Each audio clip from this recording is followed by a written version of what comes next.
All right, thanks. Super glad to be here. Super honored. My name's Dave. If we haven't met, I'm super glad to be here.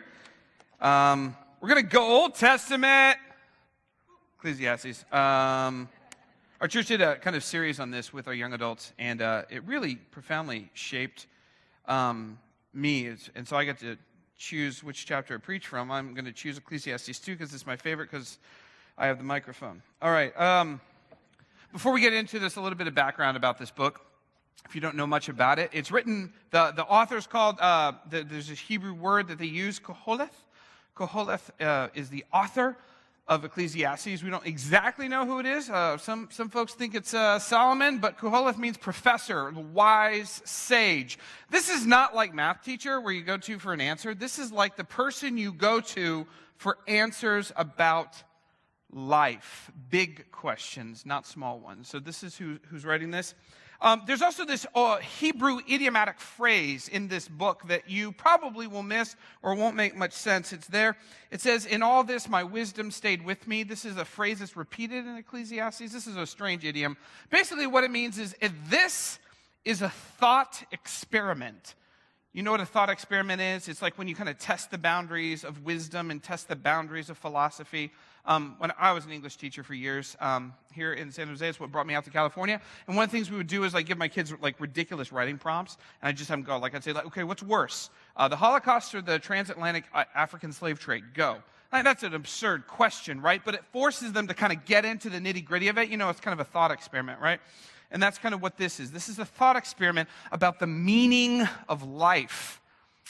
And we're going to delve right into it. So here we go. And also, you're going to see this phrase again and again and again. It says, under the sun, under the sun, under the sun. It's repeated more than 30 times in the book. And basically what this means is the earth. What we can see, hear, taste, touch. The material, physical universe. That's what this is referencing. I've titled this message, "Everything is Awesome and No One is Happy." Seems to be a modern issue, but this is also an issue in the ancient world. You'll see just how human and how relevant this book, which was written in 1500 BC, probably 3,500 years ago, is still so relevant to us today. We're going to read this. I'm reading from the NLT just because it's a little bit more readable and because, again, I have the microphone. Here we go. I said to myself, come on, let's try pleasure. Let's look for the good things in life. But I found that this too was meaningless. So I said, laughter is silly. What good does it do to seek pleasure? And after much thought, I decided to cheer myself with wine. And somebody laughed. Parents, that was a joke. And while still seeking wisdom, I clutched at foolishness. In this way, I tried to experience the only happiness most people find during their brief life in this world. I also tried to find meaning by building huge homes for myself and by planting beautiful vineyards. I made gardens and parks, filling them with all kinds of fruit trees. I built reservoirs to collect water to irrigate my many flourishing groves. I bought slaves, both men and women, and others were born into my household. I also owned large herds and flocks, more than any of the kings who had lived in Jerusalem before me. I collected great sums of silver and gold, the treasure of many kings and provinces. I hired wonderful singers, both men and women, and had many beautiful concubines. I had everything a man could desire. So I became greater than all who had lived in Jerusalem before me, and in all this my wisdom stayed with me. Anything I wanted I would take. I denied myself no pleasure. I even found great pleasure in hard work, a reward for all my labors. But as I looked at everything I had worked so hard to accomplish, it was all so meaningless, like chasing after the wind. There was nothing really worthwhile anywhere. So I decided to compare wisdom and foolishness and madness, for who can do this better than I? The king. I thought wisdom is better than foolishness, just as light is better than darkness. For the wise can see where they are going, but fools walk in the dark. And yet I saw that the wise and the foolish share the same fate. Both will die. So I said to myself, since I will end up the same as a fool, what's the value of wisdom? This is all so meaningless. For the wise and the foolish both die. The wise will not be remembered any longer than the fool, and in the days to come, both will be forgotten. So I came to hate life, because everything done here under the sun is so troubling. Everything is meaningless, a chasing after the wind. It's a cheery book. I came to hate all my hard work here on earth, for I must leave to others everything I've earned. And who can tell whether my successors will be wise or foolish? Yet they will control everything I've gained by my skill and hard work under the sun. How meaningless! So I gave up in despair, questioning the value of all my hard work in this world.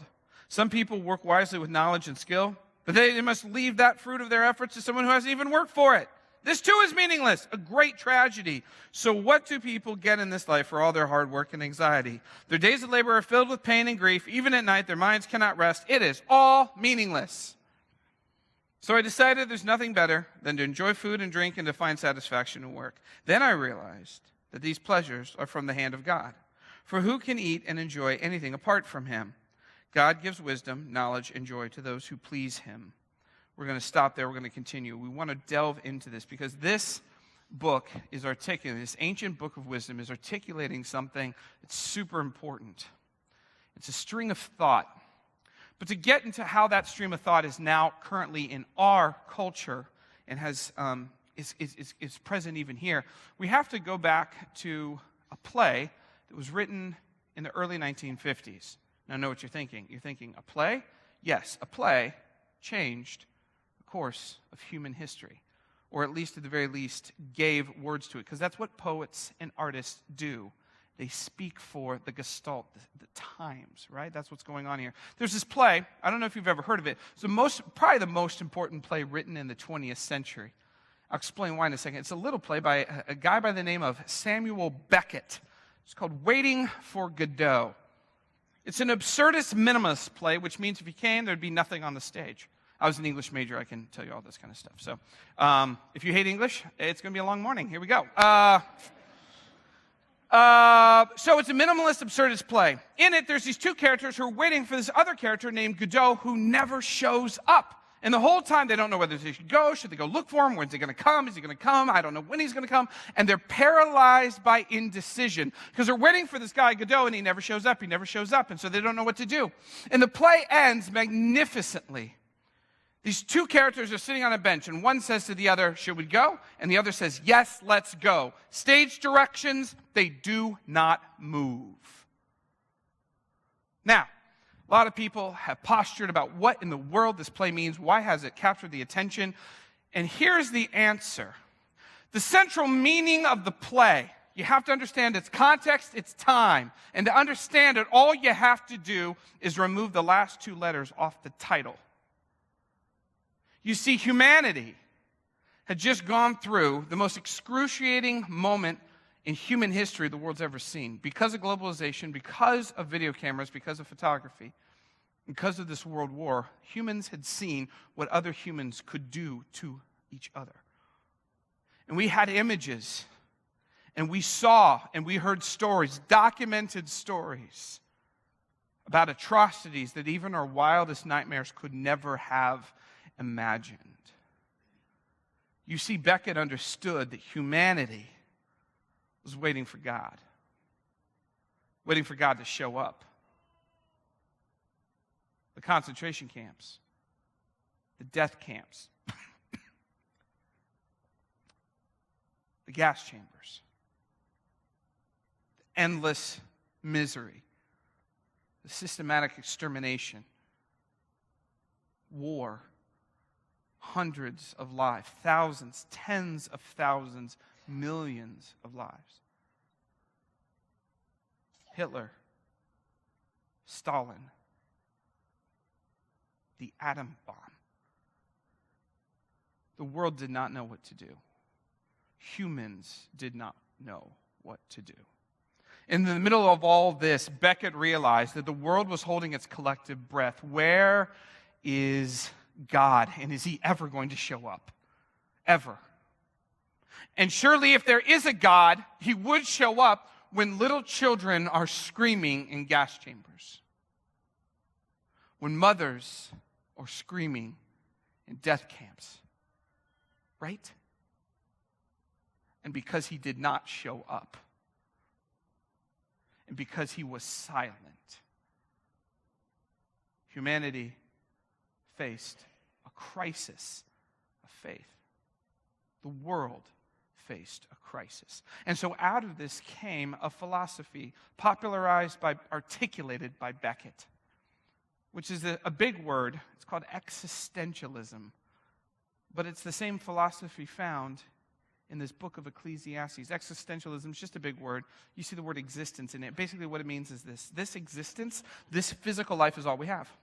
There's nothing transcendent. There's nothing above. This world is all we get. We get what we can see, hear, taste, and touch because there is no one coming for us. And we are all alone, and there is no God. 2 days ago, Elie Wiesel passed away. One of the primary chronicles of the horrors of the Holocaust. His book is taught mandatory in California public schools, a book called Night. Elie Wiesel was Jewish, but he was not religious. The camp destroyed his father and destroyed his faith. There's no God. There's no God. We can wait all we want. He's not coming. We can scream or pray. He's not coming. This is all we have. And this is the beginning of existentialism. This is the beginning of the modern articulation of existentialism, and it has infiltrated everywhere. We are thoroughly modern materialists now, to the point where you and I can't probably even understand it, how much this has influenced and affected our world. And that's where we are. Now, you would say, well, that's just philosophical. That's just weird patterns of human history. Yes, it is. But it's also deeply personal. You see, because we all have to face this. I had to face this. We all do, in some way or another. I'm going to tell you a brief story about my own life, not because my story is interesting or important, but because it's my story, and that's all I have to share, because I had to walk through this as well, and I think some of you probably do too. We all have to face these questions. It started when I was in college. I was not a follower of Jesus. I didn't grow up in a religious family that knew. I just wasn't. And I went to college, and because I went to college, I was there for academics and learning. I went to a small liberal arts college in the middle of Indiana. I'm from the Midwest, which is a great place to be from. That was a joke. Thank you for laughing. And so there I am, and I'm going to school, I'm going to college, and it was fun, and I had great education. And one of my extracurriculars is I jumped into acting and theater, because that was kind of my thing. That's what I loved to do. And so I know I wasn't good, but, you just show up, and they'll say, hey, move these chords, or be on the stage crew, or you can have this bit part where you walk on and hand somebody a glass of water. And I was like, yes, I'm a star. And so I'm there with a bunch of my other friends, auditioning and doing all this kind of stuff, because that's what you do. And the thing was, there was a group of us, incoming freshmen. Now, if you know anything about theater, like anything else, like sports or any other club, you got to pay your dues, right? Because if you're a freshman, you're the low person on the totem pole. You got to pay your dues, right? And so that's just expected, because the good parts, the lead parts, are going to go to the juniors and the seniors who have waited and have earned their right. That's just the way it goes. But in our incoming freshman class, there were two people that entered in that destroyed that system because of the sheer power and majesty of their gifts. The first was a woman named Elizabeth Kerr, this incoming freshman. She was beautiful. She was a dancer. She could sing. She was a ferocious actress. God had given her the Triple Crown. You know what I'm saying? She was incredible and just so gifted that she had the lead in the winter musical and the spring play as a freshman, unheard of on our small campus, because you just don't give parts that big to an incoming freshman, certainly not back to back. And the juniors and seniors boiled in rage, but they couldn't do anything because she was just that good. Everyone loved her. She was beautiful and kind. But there was something different about Elizabeth Kerr. There's this other guy. His name was Casey Brown. He was her counterpart. Every bit as talented, every bit as powerful a presence on stage, gifted in every way, and he got the lead male parts directly opposite her in that winter musical and in that spring play. They were rising stars, not just rising stars, they were actual stars. And Casey had it in his head that he and Elizabeth were the business. But there was something different about Elizabeth Kerr. Casey thought, she's of course, because we're the male and the female freshman leads, we're going to, end up together romantically. But she wasn't having it, and he was confused because that had never happened to him. What do you mean you don't want to go out? But there was something that was more interesting to Elizabeth Kerr than Casey Brown's freshmanness. And that was, she was actually, and the only one I knew, a follower of Jesus. She actually had in her heart something more than even a freshman boy. She had God. She loved God. She followed and pursued. She was different. That's what made her different. She was kind and beautiful, and everyone loved her because she was just different. And that's really what Casey loved. He just didn't know it. We have this thing in between semesters called J-term or winter term. A lot of colleges have it, and you're allowed to do whatever you want. And so because of her faith, because of her religious convictions, Elizabeth decided to spend that winter term not interning for a company to try to move up the ranks, but rather going to an orphanage in Bolivia and serving at this large orphanage where she could, for several weeks, just help and hold kids and play with kids. And so she went. She organized the trip with another professor on campus, and she went there. And actually, my friend Dave went with her. And now Dave was kind of marginally religious, but he was a devout follower of Elizabeth, if you know what I'm saying. And he was maybe hoping, hey, look, we're serving in Bolivia. I don't know. That's my thought. Because everyone loved Elizabeth. Everyone did. Everyone was drawn to her. That's just the way she was. That's just who she was. And so they're serving out in the field. Now, Bolivia is a very high elevation. If you know anything about the capital city, it's very, very high. You fly in at like 7,000 feet. It's very high.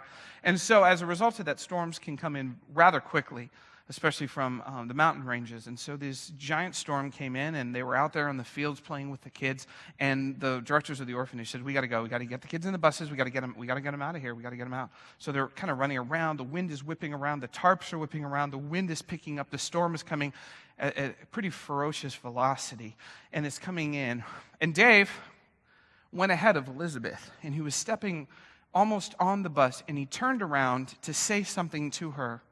He said it was something like, do you need help, or are you okay, or something. And Elizabeth was hustling with a little infant baby she was carrying in her arms, swaddled up. She's about 15 feet away from him. And Dave turned to say something, and that's all he remembers, because that's when the lightning bolt hit Elizabeth, killing her and the infant instantly. It blew Dave back against the bus. It actually burnt his belt buckle. He woke up in a hospital. Where's Elizabeth? He said. She's gone. The newspapers back home called it an act of God. And our campus was destroyed. How do we process this? An act of God? I mean, of all the people on campus, if God were to kill one, Elizabeth, holding an infant from an orphanage, serving in Bolivia? David went into depression. How could he process the fact that he had lived when he knew he was half the person that Elizabeth was? Casey Brown took it harder than anyone on campus. He had been linked with her. He had spent all this time with her. He began to believe that perhaps they were destined to be together. Casey happened to be dating a good friend of mine named Angie at the time. And Angie soon became not enough for Casey. Angie tried valiantly to be a source of buoyancy and hope for Casey. But if you've ever tried to really help someone who goes to a deep, dark place, sometimes it feels like it is a giant, vast, sinking ship, and it's going to take you down too. Angie tried. Casey was committed because of the way he was talking about ending his life. But he was smart and winsome, and he got out. Everyone thought he was okay. He was not okay. I was in a creative writing class with him, and I remember the short story he wrote His dad was owned a construction company. And he wrote about going as a child in these giant trucks to the gravel yards to get gravel. There's something in these granite yards called the angle of repose. It's a strange term from physics. It's the angle at which rocks can be perfectly stacked, gravel or sand or whatever, where it won't move. Too high and it'll crumble on the sides and it's unstable, but this is a perfect angle. It's called the angle of repose, and Casey wrote about wanting that angle of repose in his own life. Where is the moment? Where is the place where everything can just stay and be okay? Where's the place where chaos and death won't ruin things? Where is that place? He couldn't find it. He couldn't find it. Early August, I was packing, getting ready to go back to school early, and some responsibilities. I was going to go back early. And I get a phone call from Angie, and we would talk through the summer. And the phone rang. I wasn't expecting a call. And it was Angie. I couldn't even understand her. It wasn't that she was crying. She was sobbing from the depths of her soul. See, Casey had the previous night gone to his grandfather's house, and he had taken his grandfather's shotgun, and then he had called 911 and said, "My name is Casey Brown, and there is a field that is empty, and the back roads at the corner of McKee and Carpenter Roads, and that is where you will find my body." And for the second time in 6 months, our campus was shattered. How do you make sense of any of this? Angie and I studied at an arts program in New York City. New York City is a great city, especially if you're trying to run away from something. It's just so busy and so active. You can distract yourself for a while just because of the pace of life. And we're there, and Angie was trying to sort through this. Sometimes I would come to her room in the morning and knock on the door, and I would open it up, and she would have bruises under her eyes from crying so hard. There's this one moment our friend took us to a museum. He had worked at a museum. We had lots of people working at different places and Broadway and theaters. And so our friend worked at a museum. It was called the Frick Collection, which is just fun to say. The Frick Collection. Where are we going? Where the frick are we going? It was just fun. And there, Angie took me to this room and showed me this colossal painting. It's called Landscape with the Fall of Icarus. It's beautiful. It's by a Dutch master, Peter Bruegel, painted in 1512. It's just gorgeous. Depiction of the Greek Aegean Sea, this turquoise, it's just gorgeous. And there, right by the ship, if you look very carefully, you can see two small legs and a splash. Icarus, falling from the sky, having flown too close to the sun after disobeying his father's orders.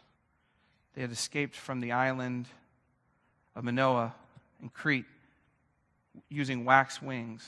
And he didn't listen to his dad, and he fell. This beautiful Greek story, this tragedy of the son. And Angie looked at this painting and said, "See, Dave, this is life. Tragedy happens. Epic tragedy. Icarus plunging into the sea, and no one notices. The plowman continues on his way. He has fields to plow, and even that grand galleon, that ship, sails calmly on after it must have seen something incredible. A boy falling from the sky, but it had somewhere to go. No one notices. This is life. It's tragedy. It is meaningless. Nothing.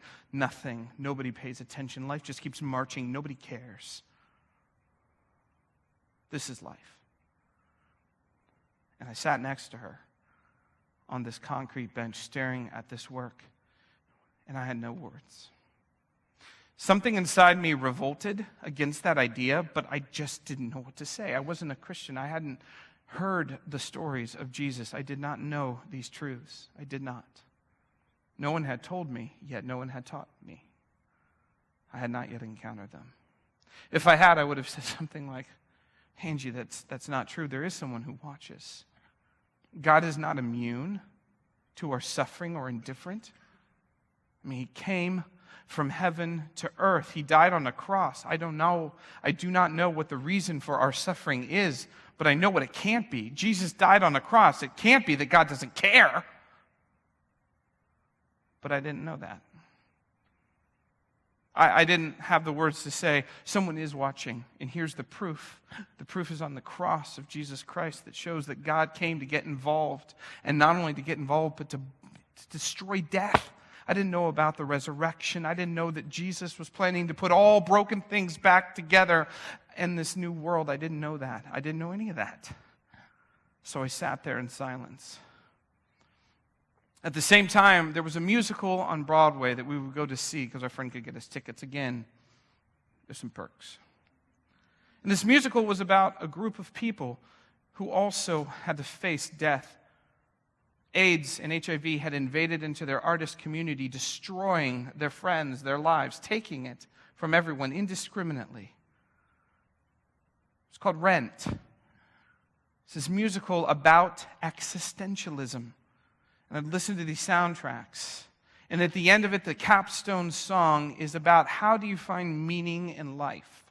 Where do we go? Is there any ultimate meaning? And their conclusion is no. And the capstone song, 525,600 minutes.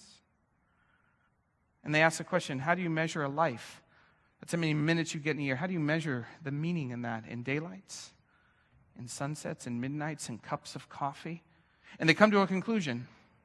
The only way to find meaning is to grab and to seize beauty where you can. That cappuccino over there, that dandelion growing in the sidewalk, that sliver of beauty, that is all we get, so seize it, because there is no meaning.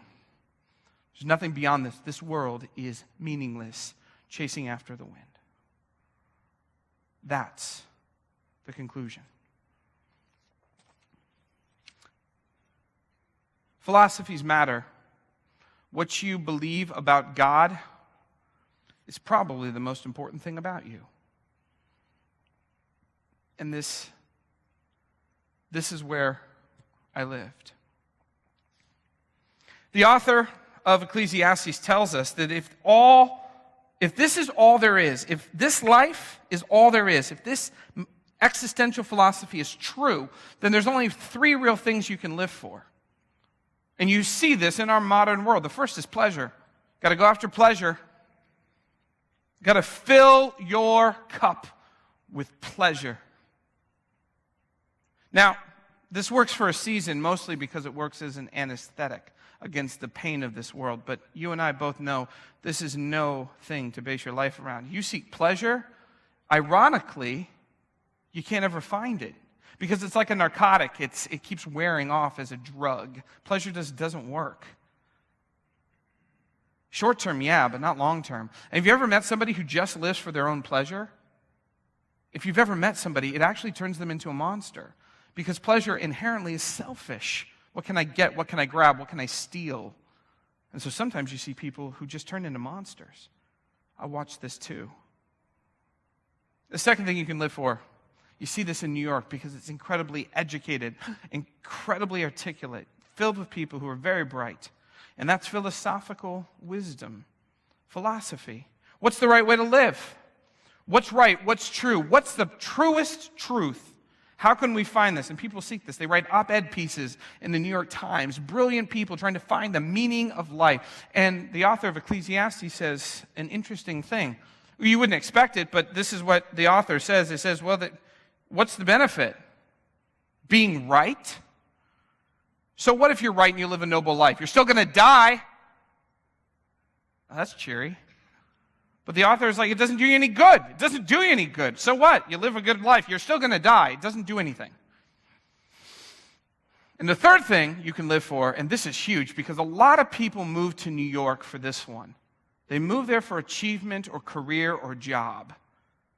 Kind of like another place where people move for hopes of a good job. My friend put it this way. He said, in the Silicon Valley, career is the new sex. Meaning it's the thing that's supposed to provide ultimate fulfillment for humans. your job, your career. And of course, if you go after this also is a chasing after a wind. The author of Ecclesiastes puts it this way: you can build the grandest company.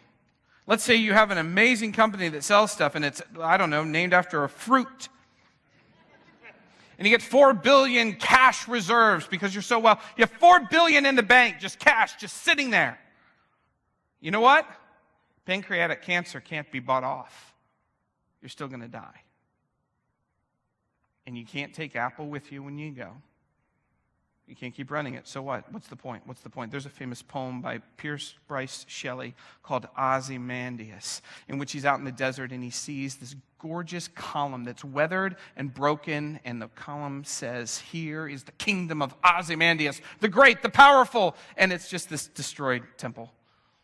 Withered. Who even knows about this kingdom? Who cares? It's done. It's gone. You build a great kingdom. Who cares? History won't remember. So where do we go? The author of Ecclesiastes says that if you live for pleasure, or if you live for philosophical wisdom, or if you live for achievement, you will not find meaning. You can find meaning in none of these things. So what is the lesson? The lesson appears at the end of chapter 2 and at the end of the book of Ecclesiastes. God re-enters the picture. Because you see, here's the truth. The author of Ecclesiastes is not saying that life is meaningless. The author of Ecclesiastes is trying to get us to say that life is meaningless because you cannot find meaning under the sun. And if you cannot find meaning under the sun, that doesn't mean that life's meaningless. The author of Ecclesiastes is trying to get us to see something. He's trying to get us to see you can search for your whole life under the sun and not find meaning, which must mean that meaning must be found somewhere else over the sun. In eternity, in God. That's where meaning is. That's where you can find meaning. Not here on this physical plane. Because if you make these things your primary heart, the thing that you think will give your life meaning, it can be taken from you. The great philosopher and Austrian scientist Viktor Frankl was incarcerated in these concentration camps. It's a picture of him. He wrote the book, Man's Search for Meaning. It's one of the top 5 books ever translated and published. More copies of this book have been published than all but 4 other books. He was a Holocaust survivor, and he wrote about what he saw in those camps because he was a scientist, and he observed. And what he said is, he said something interesting. He basically said this. Next slide. He said that Nazi death camps are basically death sped up, because in these death camps, everything that people live for is taken away instantly. Family, career, money, possessions, health, spouse, freedom, everything that people tend to live for and put their ultimate good in, it's taken away. So he says, so what's the point? What he saw was that there were some people who did survive. There were some people who died and almost like gave up their spirit. It was like they couldn't take it. He said they were cracked because they lived for these things. But there were some who survived. Were even able to find joy. Why? Because what they lived for could never be taken from them. What if you live for something that you can never have taken from you? And this is what the author of Ecclesiastes ends with. God gives wisdom, knowledge, and joy to those who please him. How do you get wisdom, knowledge, and joy? Pleasing God. What does that mean? Why would you please God? You only seek to please someone if you truly love them, right? This is what love is. Love seeks to please. Not to get from somebody. It doesn't. If you love God because you're hoping he's going to give you one of those things, like family or a career, that's really not loving God. You're trying to love God to get something. Does that make sense? But if you love God simply because you love him and you want to please him, what will make you happy? Then you can have all these other things. If you live for these things, they can be taken from you. But if you live for God, you can get God and all these things thrown in. It is God who gives these things meaning. You see, because at the end of history, Jesus will come and he will defeat death. And he will stand in front of the new heavens and the new earth. conjoined finally at last, the way it was meant to be in the beginning of the story of Genesis, and it was ripped apart, and God's been trying to get it back ever since. And in Revelation, we see it's put back together, and Jesus stands and says, behold, I'm making all things new. And what has been destroyed, I'm going to give back. And death will be defeated, and sin will no longer have a place, and life will be eternal.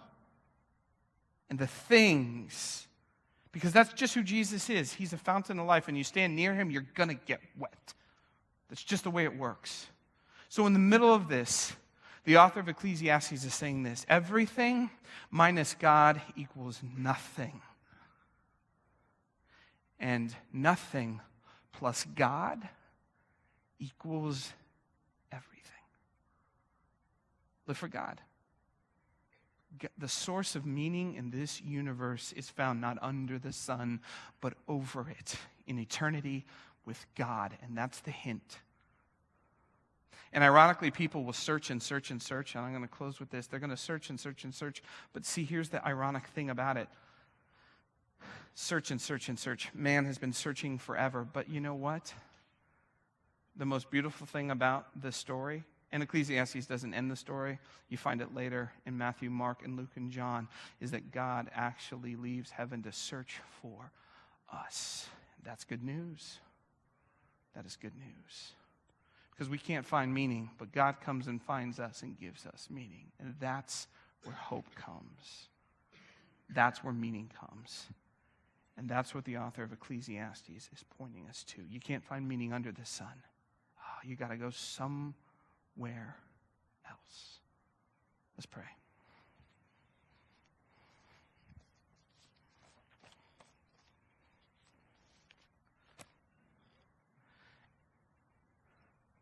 Heavenly Father, we live as confused humans trying to find meaning and purpose.